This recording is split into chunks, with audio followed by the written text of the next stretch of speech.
Crime. Hello, my name is Alvaro Garcia, and today is November 16th, 2017, and this is from my Lone Star College Principles of Sociology. Some background on crime. Crime is present all around the world, and quite frankly, it happens every single day. What seems like every day now, a new story about a massive shooting or a terrorist attack is starting to change people's perspectives on their view of the world.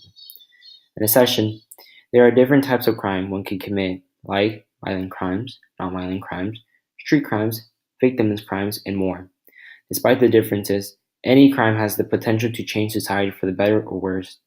For example, when Michael Brown, once a high school student, was brutally shot and killed by a cop. This phenomenon sparked outrage in America, specifically in the African American community, because he was from African descent. Why did it stir so much controversy? People die every second, so why this crime case so important? Despite already shooting an innocent young man, the officer was not held accountable for his action because many believe it was due to the color of his skin, white. Sociologists study how society affects people and how people affect society. Crime is done by people in which sometimes has an immensely large impact on society, but yet again, society leads people to commit atrocious doings. Crime puts the world in perspective and how people perceive it, making a crucial point for all sociologists, especially when money is the root of all evil and the world revolves around money. A major sociological theory in crime is conflict theory. It helps bring up the topic into perspective and analyze analyze it. The theory looks to social and economic factors as the causes of crime and deviance. In addition, conflict theory looks at this contribution variables negatively. It criticizes and exposes the inequality embedded in society. It also seeks to explain how race is directly correlated with wealth and crime. Thus, we could use this theory to better comprehend why crime exists. For one, the criminal justice sometimes fails to make the decisions upon compelling evidence that will lead to the rightful person to be sentenced to jail. This can be used to justify why some people may feel the need to act rebelliously, creating riots and basically causing chaos in an effort to express their anger towards the situation. These types of responses arise from hate crimes, like the incident with Michael Brown. Many people believe he was killed because he was black. He was a black man. In the United States, there were reportedly 8,336 reported victims of hate crimes in 2009. This represents less than 5% of the number of people who claim to be victims of hate crimes when surveyed. This crap, this These numbers are from the courtesy of the FBI, 2010. Therefore, hate crimes are evidently a big part of crimes in America, even more with the rising tensions. Racial radical groups like the KKK who feel empowered with the poorly qualified president who tends to speak negatively about foreign people. The roots of hate crimes can be used to better explain crime itself because America used slavery as a foundation in an effort to create a nation. Therefore, traces of the past ideology about foreign people can still be evident today. With this comes labeling theory.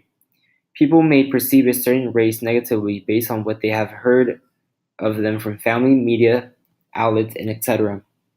For example, a woman may feel the urge to grip her handbag harder when walking past a black man. But why? Because that's how they've been perceived in the news, creating negative ideal notions about them. This is a picture of Karl Marx. He strongly believed or supported the conflict theory. These are three sources that I could use to better understand the topic. For source number one, it tells the reader what the criminal justice system is composed of and how to approach it. This could be a valuable source to truly understand how the system works.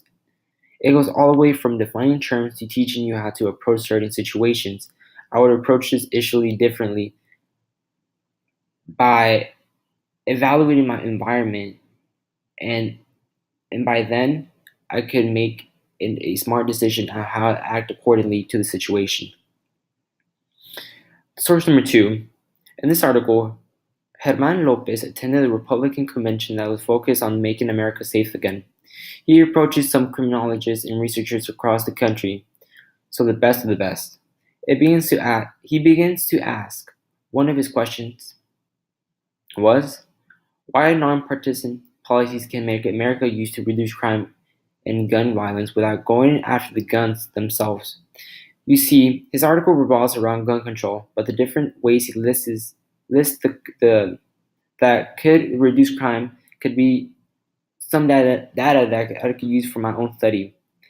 I would be getting I would be getting a head start in my understanding of the issue by connecting what he has claimed to my own claims. And differently, I would I would attend these conventions too and ask my own questions to to get a better understanding from what I'm studying. And source number three, the source presents some data on how much certain crimes cost the American taxpayers. This could be useful information which I could use to accumulate a better coherent explanation on how crimes affect society.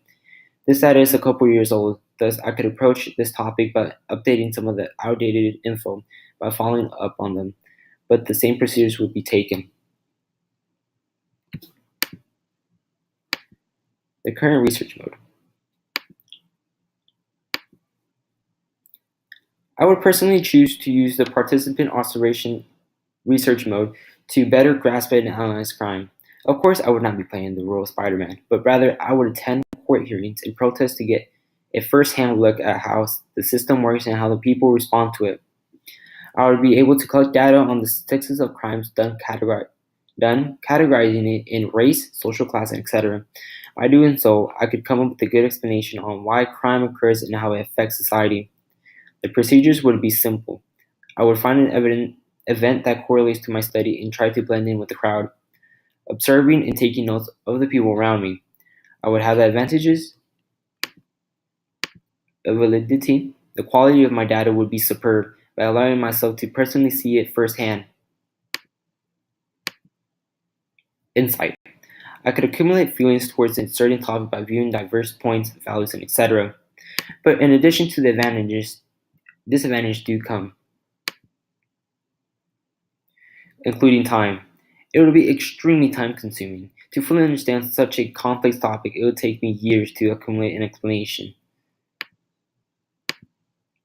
Bias ideology.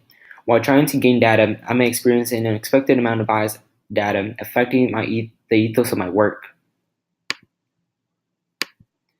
These are just some informative handout links, but I will also put them in the D2L for your pleasure. And they're basically three articles on three different cases. But in conclusion, crime will most likely never end. It is part of our human nature to rebel against the forces placed upon us. Nevertheless, crime is such an important issue that many sociologists should consider taking to a whole new level because it truly affects society and people. But my question to you is crime necessary in keeping a balance between the good and the bad? What I mean by this, do we need crimes to remind us and keep us in check at how the world really is? And could we ever live in a world that no longer experiences crime? Could humans somehow come together and agree on harmony, or is that just too much to ask? These are my cited sources, and with this, I conclude my presentation.